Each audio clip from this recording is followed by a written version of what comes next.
About 25 minutes to hear from our panelists. We've got a lot of questions, some good questions here, so if we could just have your attention, that'd be much appreciated.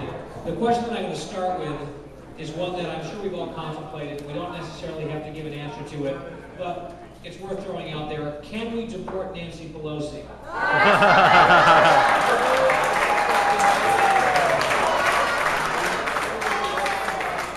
My suspicion is that the answer is no.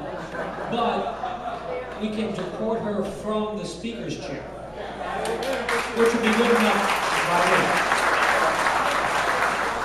All right, the first question, I just had it, this is mostly for Maria, because you touched on this, the importance of reaching out to elected representatives and how to do that and how best to do that. This person wants to know, when you say call your seated legislators, should you call? Should you email? Should you go to their office? And when you do call, who are these people answering the phones? Yes, all of the above. Call, if you go on their website, Google the representatives here, and again, don't confine this to just Illinois. Call all of them. But when you call, again, this is why I bring up the dog. All right? Don't say, you know what, they're getting all these calls, they're getting all these letters. It doesn't mean anything. It means something. I work with these people all the time. I'm a second-term mayor, and I can tell you they will change their mind. You give them political courage, because all of a sudden they can say, you know what? They can say to the teachers union or the other unions, you know what? I got to go with my constituents. They're the ones that are electing me. I appreciate the money you're giving me, but they're electing me. It gives them something to hang their hat on. And some of them, that helps them grow a spine. Unfortunately, they don't have one. So call, email, the address is on the website. This is an interesting question. It has to do with legal immigrants. Why aren't legal immigrants more upset? How can we harness legal immigrants and their stories to make the point and draw the distinction between legal and illegal immigration? I think the point was made earlier about the fact that it's an emotional issue, and depending on which community you're looking at, if we talk about the Latino community, there are members like Rosanna who are speaking out against this type of action. And so I think the importance, as has been stated, is that we have to go out there and educate people that this is not about race, this is not about trying to keep people out of our country. This is about people obeying the law, so that we are a land of laws and not a land of rebels and people who run over our laws. And so I would encourage anyone who wants to know how to get those people involved is to invite them out to these types of meetings.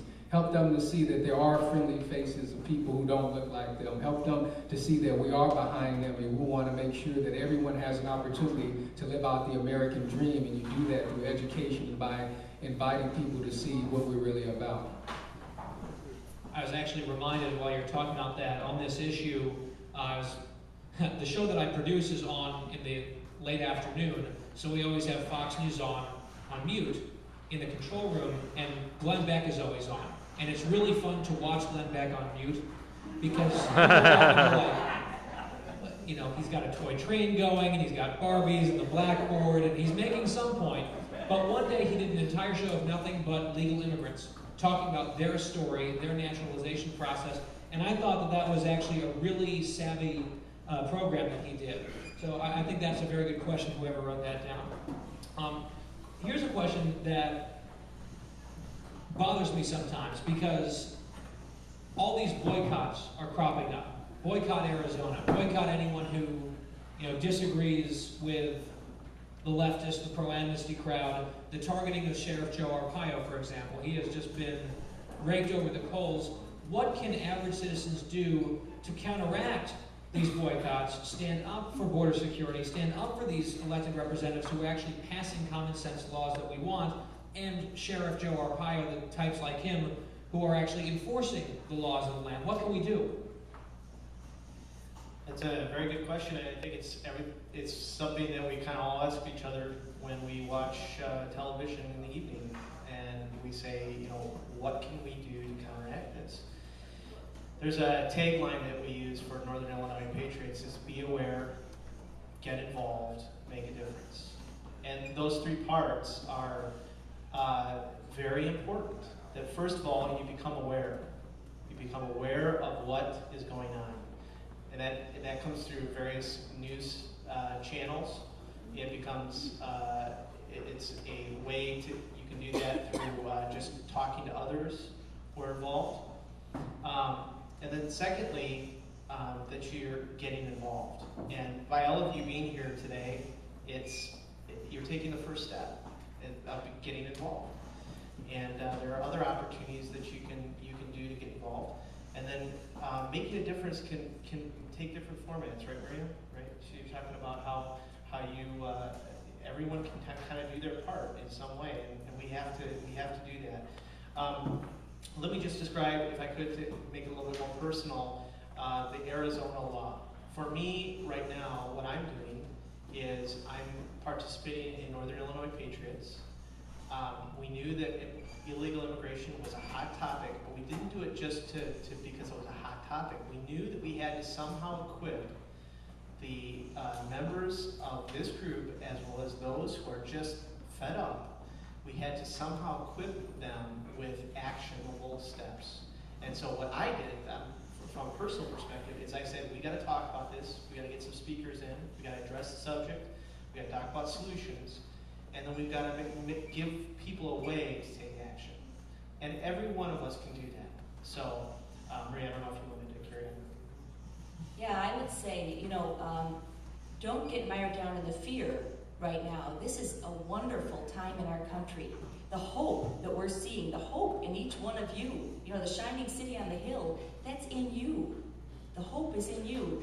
I worked for the Catholic Church for 4 years, and what I'm seeing reminds me of, they used to talk about living the gospel. Live the Constitution. St. Francis was known as saying, go out and teach the gospel, use words if you have to. It's in the way that you live. Live the Constitution, and being here tonight is just learning about it. Be educated, and then talk to everyone you know. And be an example of, no, you know what? I believe that freedom is so vitally important. I will stand up and I'll talk to anybody. By the way, the gentleman who asked the question about legal immigrants versus illegal immigrants wanted to clarify a certain point. Also, I guess expanding and saying, it's incumbent on people like me, I guess, who have a public microphone, everyone up here, to remind legal immigrants that they are competing with illegal immigrants for the same jobs. So they've played by the rules, they've done everything the right way, and they're having opportunities taken potentially from them by people who haven't done what they've done. And I think that's a very compelling case to be made. I have a question here, it's 2 words with a question mark, northern border, question mark. We never hear about that, and I understand much of the violence and the concern is along the southern border. Might it, and this is my twist on the question, when we're constantly told that the Arizona law is racist because it, targets Hispanics, what if Montana passed the same law along the Canadian border? Is that something that would maybe mitigate some of those criticisms? What do you think of the northern border question? Isaac?